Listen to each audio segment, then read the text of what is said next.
What's up, tribe? How you guys doing? Go ahead and hit that subscribe button, and I hope you like this video. This is going to be your review for Married to Medicine season 9, episode 2. So we start this episode off, child. We see Dr. Heavenly meeting up with Dr. Jackie. Listen, Dr. Heavenly just started menopause, and she ain't trying to hear that. Most women ain't trying to hear it when it happens, but she ain't had her period in 2 months. She said that she don't even enjoy having sex no more because, her little area done dried up a little bit and it's not enjoyable anymore. She say she still make her mouth do what it do because that's what daddy like. TMI. It was TMI the first time you told us. It is TMI again. But neither here nor there.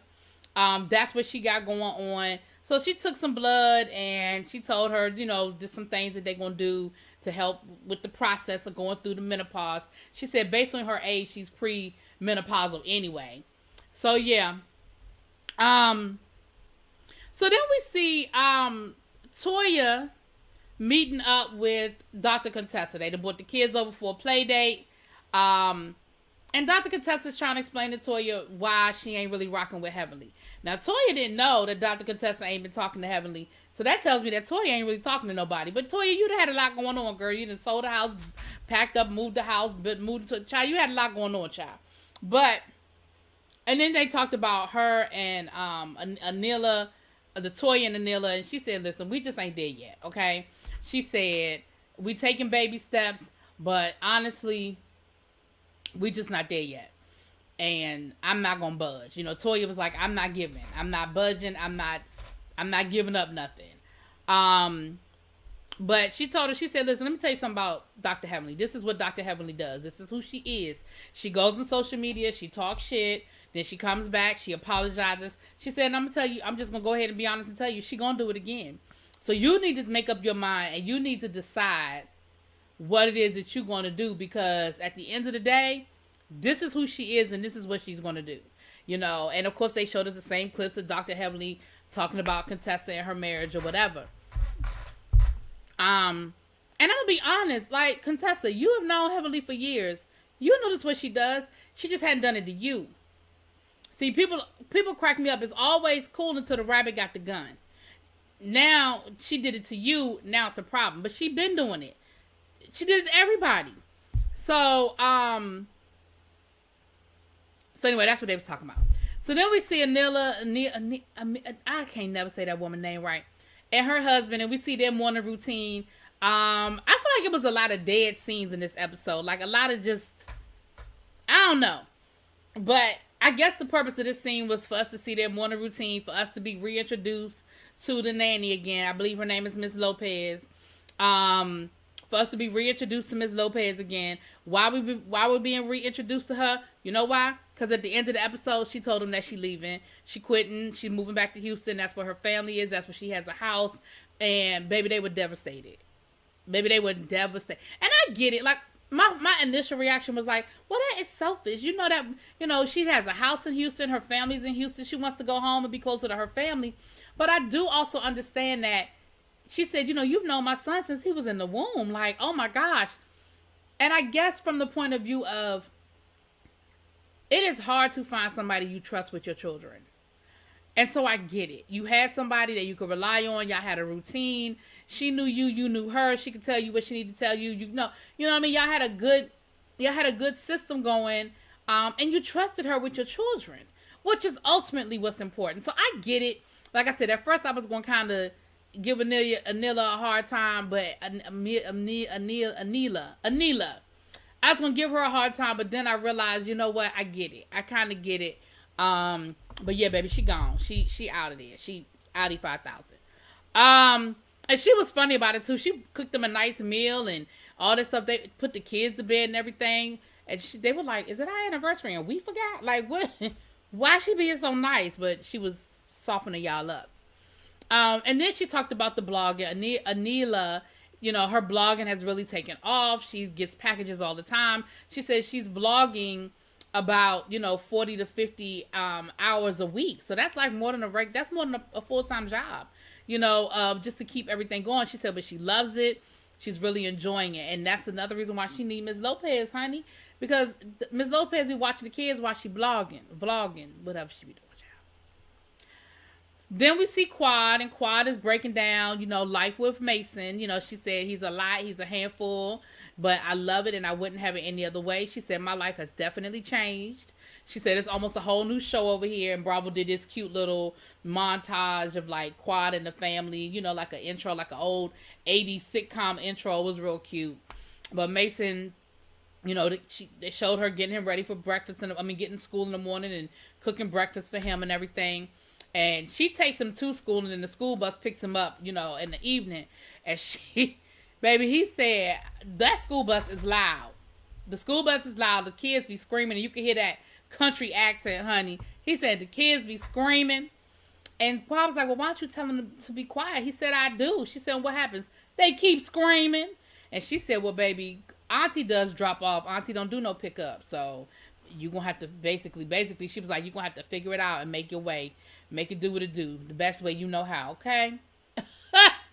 Then we see Dr. Simone and her husband. They're meeting up with the son, the oldest son, and he has a girlfriend now. And it looks like he's back in school. Remember, he went to Howard and it didn't work out. He had to come back home. And they said they've been together for over a year now, and she's really cool, and they've been getting along, and everything has been, it's been really nice, and they said that she's good for him, right?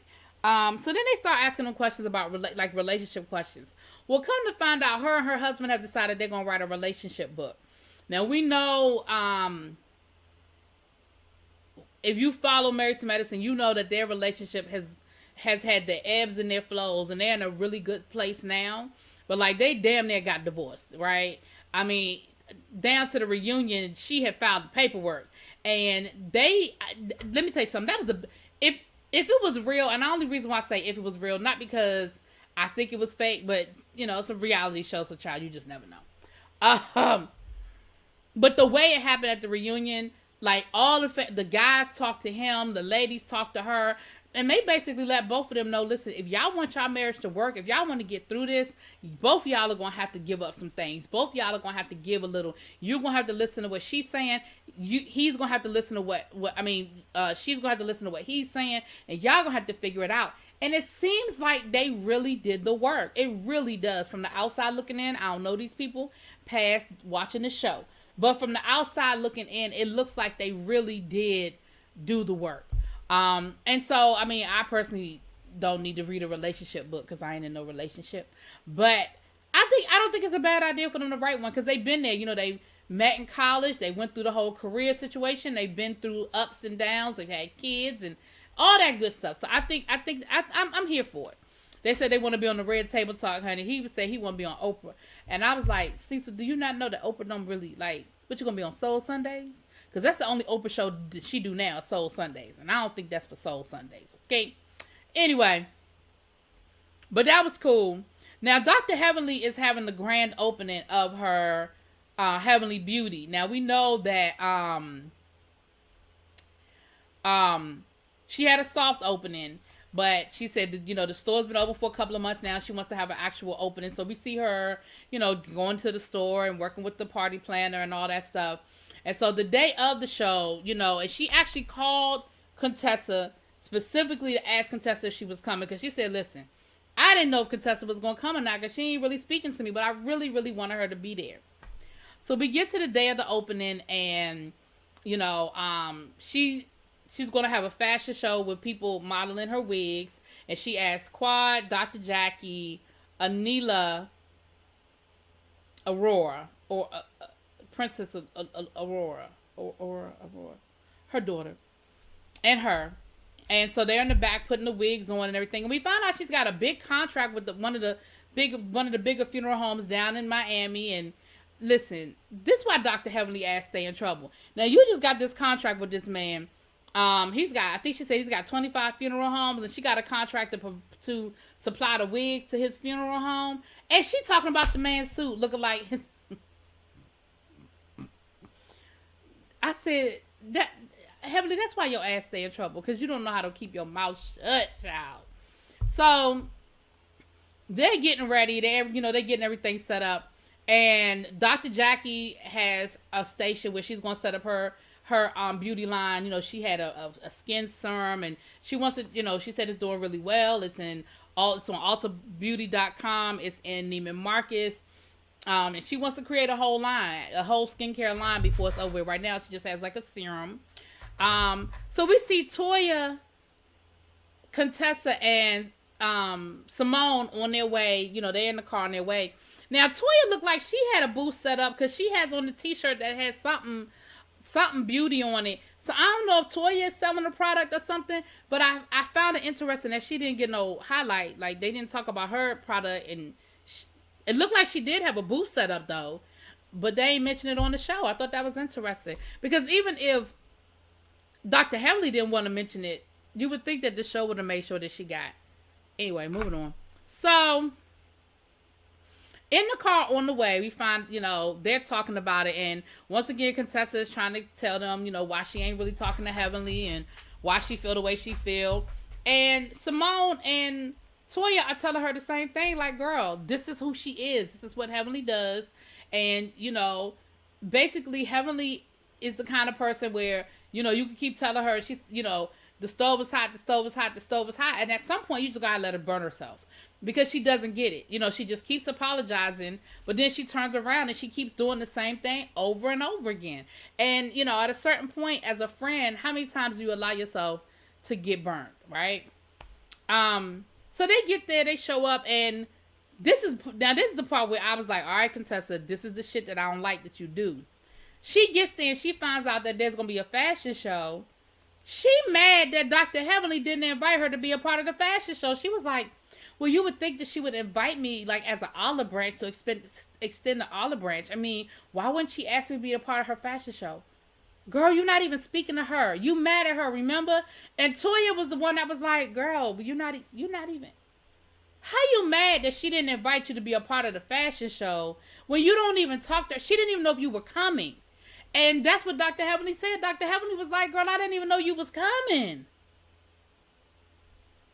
Why would I ask you to be a part of something when, one, you're not even speaking to me right now, and two, I wasn't even sure you were going to show up, much less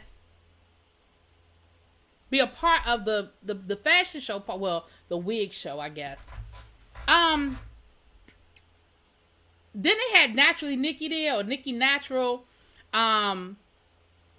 Nikki Natural, I think, is on this season of P-Valley. I believe she's on P-Valley this season. But y'all probably know her from Love and Hip Hop Miami, that she was dating Trick Daddy on the show for like 5 minutes. Child, she got to flirting with the funeral home man. I said, now all I'm going to say is this. Up until this part, I thought that she was bullshitting and she wasn't really messing with Trick Daddy, but she was. Because if you was flirting with him and you was willing to date him, yeah, you were. Child. Anyway, Heavenly had her wig show, and it went off nice. It looked really nice. Everybody looked like they had a good time.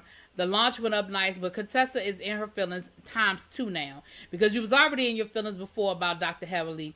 Now you in your feelings because you mad at Dr. Heavenly and Dr. Heavenly ain't kissing your ass. Because that's really what it boils down to. You're mad at Dr. Heavenly and you're mad that Dr. Heavenly isn't kissing your ass. Now Dr. Heavenly done said that she wants to talk to you and she wants to try to work things out and she wants y'all to get back to a good place. Because Dr. Heavenly swears she don't even know why you ain't speaking to her. Girl, you know. You know. Anyway, that was the episode. Y'all let me know what y'all think. I'll talk to y'all later. Peace.